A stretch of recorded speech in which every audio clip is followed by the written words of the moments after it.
And now for the tale of the tape in this heavyweight showdown between the Beastmen, who shall be led by Morker the Shadowgave, and Norsca, who's going to be helmed by Ragnar Lothbrok. So it looks like we have the full Warhammer Bestiary. We got Minotaurs, we got Werewolves, we got Trolls, all kinds of good stuff here in this match, and also a big old Feral Manticore, so it should be fun. So as far as the build goes, in the front line, I do have a combination of the standard Gore Herd, so these are just going to be, I don't know if they're the standard ones, I think the standard ones have the shields, but anyways, totally a moot point. These guys are going to be the dual-wielding variant, which are pretty good against Norsca. They're going to be very efficient, and they're kind of like Berserkers in their own way, in that they hit very hard. 36 weapons rank for the cost is very good. 41 melee attack, and a really good charge bonus of 28. These guys will make pretty quick work of standard Marauders and Marauder Spears. Granted, they will lose to Berserkers, but for their costs, they're going to be able to put a bit of a dent in those guys. On top of that, we have a couple of the Bestigor Herds. So Bestigor Herds, you don't want to go too heavy in Bestigor Herds in this matchup, because more often than not, you're probably going to be seeing a combination of Fimir, Ice Trolls, and maybe even some Feral Mammoths. So I think that the Bestigors get countered by a lot of these standard picks, but I like to have a couple because they're very good at beating down pretty much all the Norscan infantry with their armor, and their armor piercing, of course, is useful against champs and can do a little bit of damage against Fimir. But yeah, I definitely like having them, especially if I'm going to be bringing some archers, because it does give you some sustainability to your front line. The rest of the Beastmen troops, like the Gore Herds here and these other guys, can be routed very quickly, but I want a little bit of an anchor here so my archers in the back can generate some value. We got Morker the Shadowgave. He's going to be summoning some Chaos Spawn and just being a nuisance as usual. We got the Butchers of Kalkengard, which I don't know if it's the best pick, but they do have silver shields against javelins and throwing axes, and they have pretty good armor piercing. So I figure against Fimir and other targets like that, and even enemy monsters, they would be able to put up a good fight, or at the very least hold the front line. For our caster, we do have a Brace Shaman with the Lore of Beasts. He's going to be using the Flock of Doom, which is quite good against the Norscan infantry, but more importantly, he's basically going to be summoning Manticores. The Manticore summon is very powerful, and it does have 2 charges. So over the course of a long battle, you can summon 2 Manticores, which is really good. Manticores are quite good in the Norscan matchup. I mean, there's a ton of lightly armored targets on both sides here. So you can see the Feral Manticore pick here from Aerocrastic. The second, was it the second? No, third ever chosen? Man, my brain is just not working today. But alas, one of the ever chosens, the man himself. And also a little bit of a tidbit here. It looks like he's going to be starting a YouTube channel relatively shortly. So as soon as that is up, I will make sure to let you guys know and link on over to it. So in the back line here, we have some standard Centaurs. I think in total we have 2 groups. And I just bring them to deal with Warhounds and things like that. Actually, was it just 1 Centaur? I think it might have just been 1 and then a couple throwing axes, because we have 3 throwing axes. No, 2 throwing axes and 2 standard Centaurs. So Centaur is very good against... I mean, Skin Wolves will beat them, but they have a good charge bonus and do good DPS against light targets, so they can kind of help fend off Skin Wolves with the support of your infantry, really good against Norscan Hounds, and also very good at chasing down Marauder Horsemen and things like that. So that's pretty much it for my whole army, and for the forces of Aerocrastic and the Norskins, we got a Feral Manticore, 3 groups of the Marauder Horsemen, so they're just going to be the cheap version. You don't really need much more than that. In the front line, we have a combination of Marauder Spearmen. Looks like there's going to be 3 or 4 of these bad boys, and it does indeed look like it's going to be the Pike and Spank. So essentially these Marauders in the front line just going to be holding up against any large Beastmen threats, using their relatively high melee defense to kind of buy time for the Trolls in the back line. So he does have a couple Norscan Ice Trolls, which you don't see terribly often. Of course, the Norsca metagame is very heavily dominated by Fimir, as well as Feral Mammoths are making a bit of a comeback. So it's going to be really cool to see these Trolls in action, and they're actually quite a bit better than standard Trolls. They have really good melee attack at 42. More importantly, they have Frostbite, so if they are able to catch something, they're just going to take them to Pound Town or Flavor Town, whatever your preference. They also have really good armor piercing, so they're going to be quite good against my Bestigors and Gore Herds and things like that, and they actually have 60 armor. I think that's a little bit more than standard Trolls. I can't quite remember. Or somewhere in the middle between the armored Trolls and the standard Trolls. In the back, he does have 1 group of Berserkers, 2 Skin Wolves, so the premier condom brand of the old world, going to be charging up the hill here. These guys have a really nice bonus versus large, and I actually think if there is a niche for the Skin Wolves, it's probably going to be in the Beastmen matchup, because they're quite good against Centaurs, good against Minotaurs, fast, they regenerate, definitely quite spooky, and he has a lot of healing in this roster, so I'm going to need to really finish off these troops in order to potentially take this game. He does have a Shaman Sorcerer with metal, so he has the Piercing Bolts, Plague of Rust, as well as the Glittering Robes, and on the far side, he does have the Beast of Tashnar. So guys, I think it's about time, let's get this show on the road. So up here on the high ground, my Centaurs with Throwing Axe is doing some pretty good skirmishing against the Manticore. I was really hoping to rampage it, but obviously he did see it coming. He was able to pull back here, so I do pull forward here with the Gore Herds, able to dodge a little bit of that Piercing Bolts action, but definitely a bit of a strange map. I mean, there are going to be some line of sight issues for my archers as I do advance here, but the Gore Herds and Bestigors are going to be charging down the hill. But like I said, they're going to be taken to town. Oh man, look at that. Silver Chevrons actually on these Trolls, so that's why their stats are so high. I think their base stats are like 39 or 38 for their melee attack, but anyways. They're going to be charging in here, getting some good damage against my Gore Herds, but the Gore Herds do get a really nice downhill charge, so they should be able to do some pretty substantial damage against the Spears. You can see the Marauder Spearmen taking some casualties and some heavy HP damage, but the Trolls are going to be very good against Bestigors and a lot of my other troops. So in the meantime, my archers are getting in position, shooting downtown at the Norscan Ice Trolls. Morker is going to be running in the front line to give it a little bit more of an anchor, and I do also have the Minotaurs coming up, but Aerocrastic had a really good screen. I don't know if it was intentional, but these Marauder Spearmen got right in front of my charging Butcher, so I'm going to be having to pull those guys back in just a moment. Best scores here are actually holding pretty well. They're facing Wolfric, they're facing Marauder Champs, as well as Norscan Ice Trolls, and they are getting beaten down pretty badly, but for the most part, they're holding pretty well. It looks like there's going to be a Haggard Pirate ship going down somewhere. I think it actually already went down this rank. But you can see my front line is having a little bit of trouble. You can see Morker is pretty much stand alone here. There's not too many reinforcing troops. Yeah, the Gorhers really just got taken to task.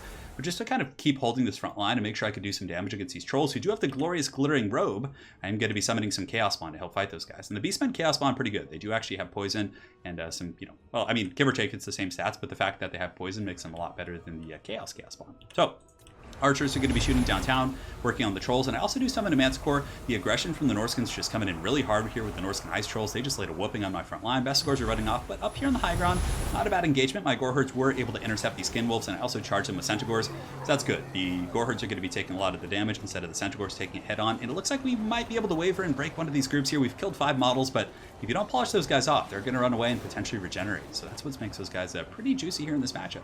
So the archer is shooting in here, but it looks like my reinforcing troops are kind of faltering. The Centaurs, now that they have to fight these Skin Wolves alone, it's going to be a little bit scary, and I'm going to be having to fall back. Bestigors are going to be rallying in the back and pushing back up to intercept the Skin Wolves. On the far side, my archers are doing pretty good, and Bestigors on the low ground finally have found a good engagement. They are able to beat up these Marauders pretty good, but it looks like the Beasts of Tashnar might be coming in for a rear charge to help chew up these guys. But the Bestigors are going to be good against both these units, but they probably will lose this 2v1 engagement simply because they're surrounded. 47 models here, 44 on the Berserkers. They were ahead, but not for much longer. Over here in the main fight, the Norscan Ice Trolls actually starting to get worn down here by the Ungor Raiders, but it looks like Wolfric the Wanderer, the Eternal Challenger himself, was able to hunt down the Bray Shaman. So the Bray Shaman's going to have to run, and now some of these Gorherds that I did have in the back here are going to be engaging Wolfric, trying to hold him back. The Butchers of Kalkengard held for quite some time. They were actually fighting against the Norscan Ice Trolls, Frail Manticore, as well as some Spears. I was really just trying to hold the center formation to allow me to get a little bit more missile fire, but eventually they did falter, and it looks like they're going to be breaking here, which is unfortunate. So maybe not the best spend in this matchup. I have to rethink that one, but the Butchers of Kalkengard are one of those RORs, much like the Sternsmen, that are usually pretty good across the board. So the balance of power is a little bit in the favor of the Norscans, which is a little bit scary because usually the Beastmen are a little bit ahead at this point because of the Chaos Spawn summons and the Manticore summons and things like that. That other Manticore summon, the second one, is going to be coming in from my caster who did rally there at the last moment. And the Beasts of Tashnar do pause here for a moment before they attack the Ungor Raiders. So the Raiders going to be probably getting sent to the Shadow Realm. I probably should be charging them with the Centaurs here, just getting that charge and taking advantage of that, but I think I'm just going to be doing a retreat. I think I just didn't do it because the Beasts of Tashnar are an anti-large specialist, plus the Norscan Ice Trolls are going to be kind of swerving across here, doing a little bit of Tokyo Drift and be frostbiting and doing quite a bit of work. But anyways, Throwing Axe is coming in, going after the Trolls here. My Beastcaster is back online, and as far as rallying troops in the back, I do have some Centaurs back here, and in the main fight, it's actually not going bad. Morker the Shadowgave is doing a good job. The 12 Chaos Spawn in here, I believe this was the second wave. The first Chaos Spawn did go, and this was the passive ability, so it just killed a nearby group of Spears, I think. We're actually able to beat back the Trolls, so the Trolls taking a lot of damage. The Marauders also getting minced up by these guys. And yeah, Morker's holding pretty well. He's at about 60% HP. He has taken quite a bit of damage from Wolfric, but from here, he should be able to kind of scurry away with the little goat hooves. He does have 39 speed, and it looks like Wolfric is going to be on foot as well. So Wolfric does have 35, so I should be able to get away. So the bounce power is actually just teetering in the middle. I might be able to claw my way back here. As you can see, the Feral Manticore is able to come back here and actually finish off these Norscan Ice Trolls. Not finish them, but break them. They have 7 models. They're terrified. Of course, they cause fear themselves, but they do not cause terror. Therefore, I'm going to be able to terror out those guys. So just trying to clean up the back line using this Feral Manticore summon, these Centaurs with Throwing Axes just kind of circling about, going after targets. And I did have some Ungor Raiders here actually rally, and they're going to be shooting in, going after the Norscan Ice Trolls, trying to do as much HP damage as I possibly can. Some Raiders up here on the high ground are going to be rallying as well. And let's take a look at what Norsca has left. So Norsca has, the Marauder Horsemen actually took a very long pitched fight over here trying to break the Bestigor herds, but the Bestigor herds did a great job, was able to beat back all 3 of those Marauder Horsemen. The third one here, of course, is still pretty much in, fighting capacity, but for the most part, very, very beat up. But it looks like Morker the Shadowgave is going to be falling back. Wolfric is going to be hunting with his Berserkers and some of his Spearmen here. So that's going to get a little bit spooky as he does get close. I also have the Bray Shaman. Oh, looks like there might be a Haggard Pirate ship. And I think he was just trying to slow me with it. So it actually does hit me, I think. No, it actually looks like it just barely missed. But it totally looked like it rode right over him.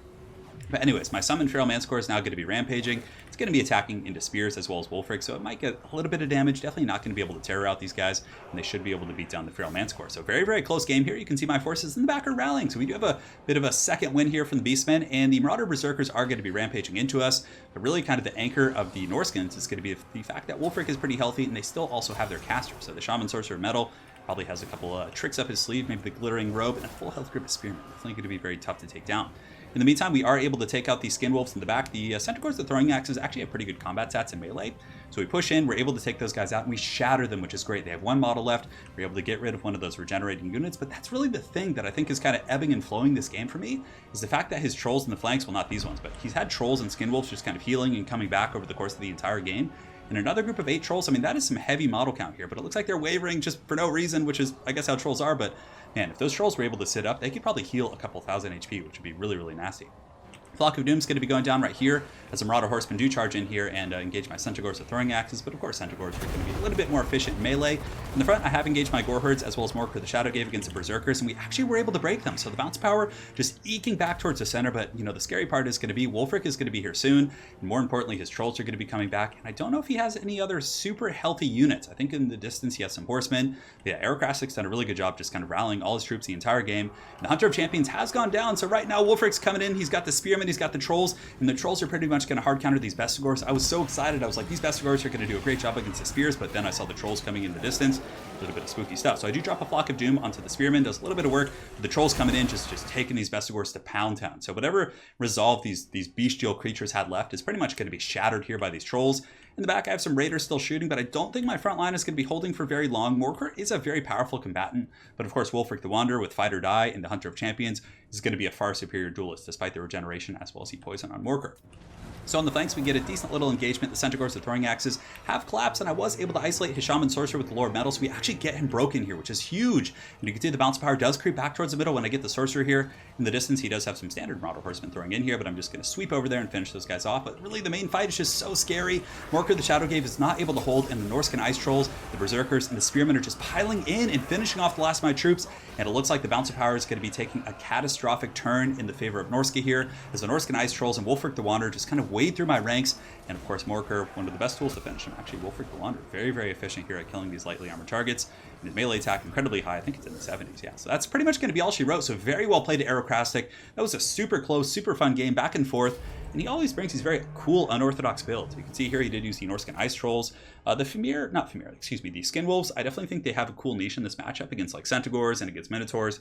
And just kind of a... I mean, they can even chase down throwing axes if they want to, because throwing axes don't do like the most damage against them, and they of course can regenerate through a lot of that, so they bring a lot of utility. But yeah, the front line was good. He had all the spears just to deal with Minotaurs and even the Chaos Spawns of Morker, but really the spank came from the Norscan Ice Trolls.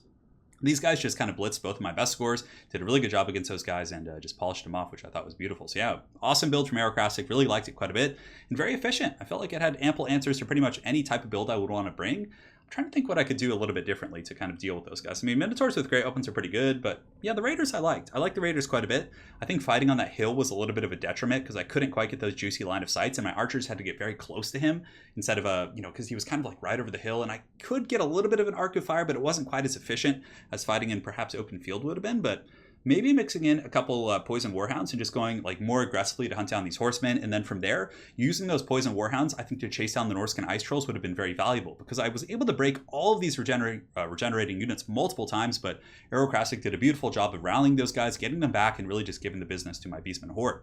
So very well played to Aerocrastic. Hopefully you guys enjoyed this Beastmen versus Norsca game. Stay tuned for news regarding his YouTube channel. I'm not sure when he's going to be starting it. I think it'll be in the next couple. Yeah, I don't know when he's going to start it. We'll find out, but I will ask him, and as soon as he does, there will be a link in the community section, as well as any videos that I have against him. So thanks again for watching, guys. Hopefully you enjoyed this Beastmen versus Norsca showdown, and we will see you guys next time. Take care.